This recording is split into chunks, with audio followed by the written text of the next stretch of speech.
উত্তর ঢাকার মেয়র পদে উপনির্বাচন ও 2 সিটিতে যুক্ত হওয়া ওয়ার্ডগুলোর কাউন্সিলর নির্বাচনে ইভিএম ব্যবহার হচ্ছে না, জানিয়েছে নির্বাচন কমিশন। ভোট হবে 28শে ফেব্রুয়ারি। তার আগে 30শে জানুয়ারির মধ্যে সরিয়ে নিতে হবে নির্বাচনী এলাকার সব প্রচার সামগ্রী, নইলে কঠোর আইনি ব্যবস্থা নেওয়া হবে বলছেন ইসি সচিব। 2017 সালে 30 নভেম্বর মারা যান উত্তর ঢাকার মেয়র আনিসুল হক। তার মৃত্যুতে উপনির্বাচনের প্রস্তুতি নেয় নির্বাচন কমিশন।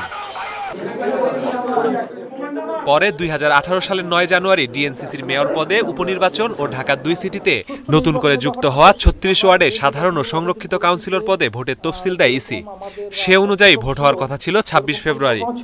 সেই পরিকল্পনা মতো আমরা তবে সীমানা জটিলতার সুরাহা না করে তফসিল ঘোষণার বৈধতা চ্যালেঞ্জ করে আদালতে রিট হলে 17 জানুয়ারি শুনানি শেষে ভোট স্থগিত করে আদালত।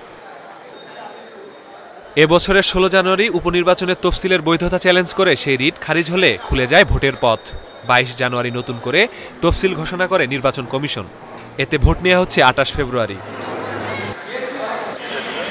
আইন অনুযায়ী তফসিলের 7 দিনের মধ্যে নির্বাচনী এলাকা থেকে সরিয়ে নিতে হবে ব্যানার, পোস্টার, তোরণ। সে বিবেচনায় 30 জানুয়ারির মধ্যে এসব সরাতে বলছে ইসি। 2 সিটি কর্পোরেশনের প্রধান নির্বাহী কর্মকর্তার সাথে আমরা কথা বলেছি। যে সমস্ত এলাকায় যে সমস্ত ওয়ার্ডে ব্যানার পোস্টারগুলো রয়েছে, যেখানে নির্বাচন হবে, ওখান থেকে যাতে ব্যানার পোস্টারগুলো সরিয়ে ফেলা হয় এবং নিট অ্যান্ড ক্লিন, পরিষ্কার পরিচ্ছন্ন রাখা হয়, যাতে যারা প্রার্থী হবেন তাদের ব্যানার পোস্টার যাতে উঠতে পারে। এছাড়া এই নির্বাচনে ইলেকট্রনিক ভোটিং মেশিন, ইভিএম ব্যবহারের পরিকল্পনা নেই নির্বাচন কমিশনের। স্থানীয় সরকার নির্বাচন বলে হচ্ছে না সেনা মোতায়েনও। মহামান্য হাইকোর্ট যেখানে স্টপ করেছিল, আমাদের স্থগিত করেছিল, ওখান থেকে কিন্তু আমরা শুরু করছি। সুতরাং ওই সময়ে আমাদের কোনো ইভিএম ব্যবহার করার সিদ্ধান্ত ছিল না তফসিল ঘোষণার সময়। সুতরাং উত্তর সিটি কর্পোরেশনে ইভিএম ব্যবহার করার পরিকল্পনা কিন্তু আমাদের নেই।